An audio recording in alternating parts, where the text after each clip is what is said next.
Okay, so you can tell by the name, uh, we're going to be working with systems of linear inequalities. So it's a little bit like systems of equations where you have, two things happening at once. So this was an example of a system of equations. You were looking for like a point where the two lines were intersecting. But because these are both inequalities, it's actually going to be a region that we're interested in. There's going to be a lot more solutions. So what I'm going to do is I'm going to graph each one of these individually. So x less than 5 in the coordinate plane. To do that, I'm going to draw a little dashed line here at 5 on the x-axis. And what I would do is I would shade this to the left. Okay.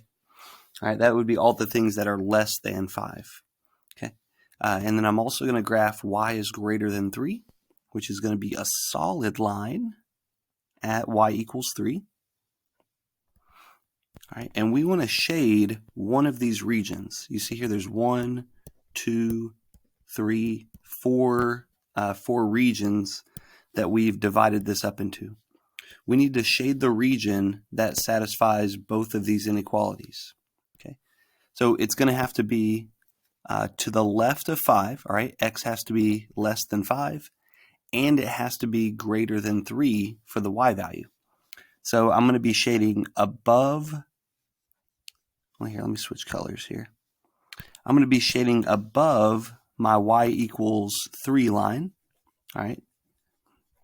And I have to shade to the left less than 5. So to the left of this vertical line and above my horizontal line, it's just going to be this one region, okay? Everything in this region here is going to represent a solution. So every ordered pair, like whatever this point is right here, negative 8 comma 9, negative 8 comma 9 is a solution to this system, all right, because the x value is less than 5 and the y value is greater than 3. Right? Now, little semantics here, but if you were considering a point like negative 8 comma 3 right here, this would be a solution because it's on the solid part of the line. But if you had something like 5 comma 8 right here, 5 comma 8 would not be a solution because it's resting on the dashed portion of this graph. Okay. All right. Let's go ahead and look at another one. What we're going to do is we're just going to graph each one of these, and we're going to shade a certain section of it. Okay. So 2/3 x minus 4, we start off at negative 4, and we go up 2 over 3. Okay, up 2 over 3. And we can go down to 1, 2, 3, and 3 to the left. Down to 1, 2, 3 to the left. All right. And these are both going to be solid lines, thankfully. There we go. All right, there's that one. And then the second graph is y is less than or equal to negative 1/2 x plus 1. So start off at 1, and we're going to be going down 1, right 2. Down 1, right 2. It looks like they intersect at 4, negative 1, somewhere in that. Well, actually, that's not important. All right, because we're interested in, it's actually not 4, negative 1, it's some decimal, but it's in that neighborhood. Yeah, what we're interested in is the region that satisfies both of these shadings, that satisfies both of these inequalities.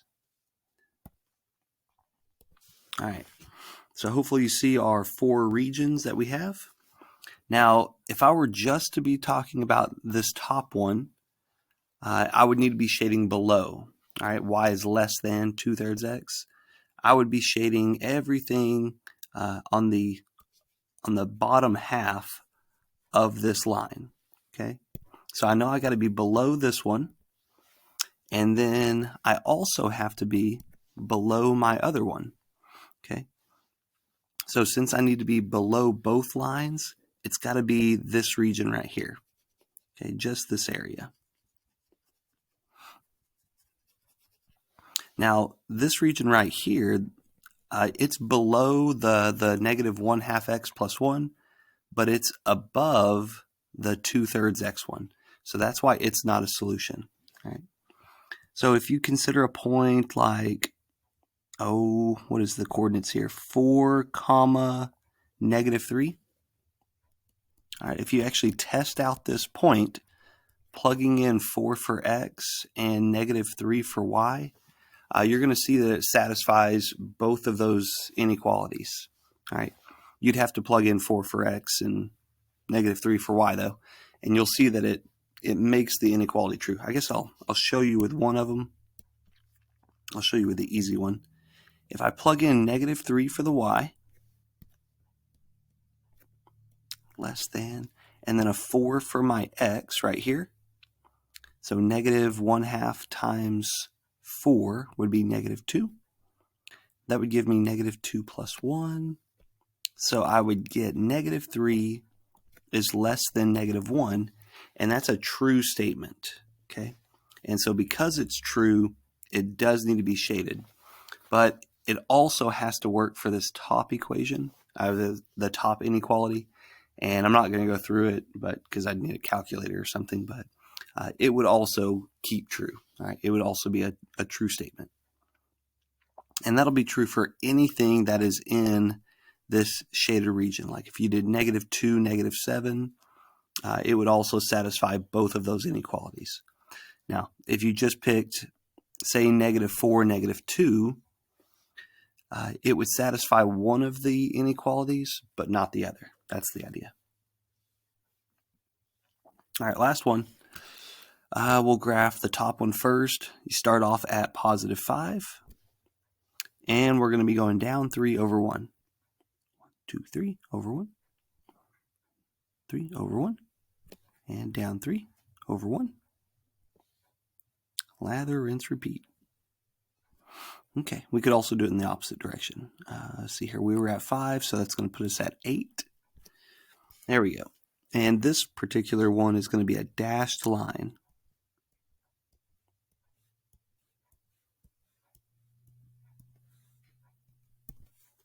There we go. Now, it says that we need to be greater than this line, so it's going to be everything up, and I guess in this case, everything up and to the right of it.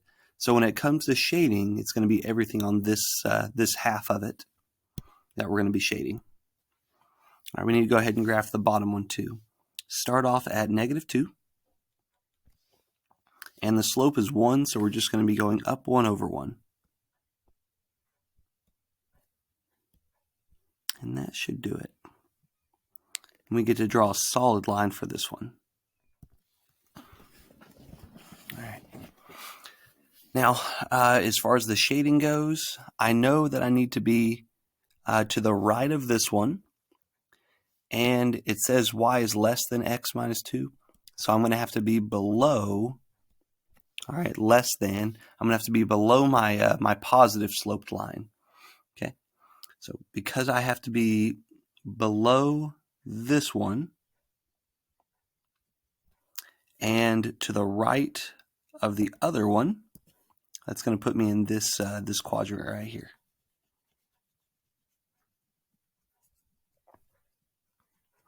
All right.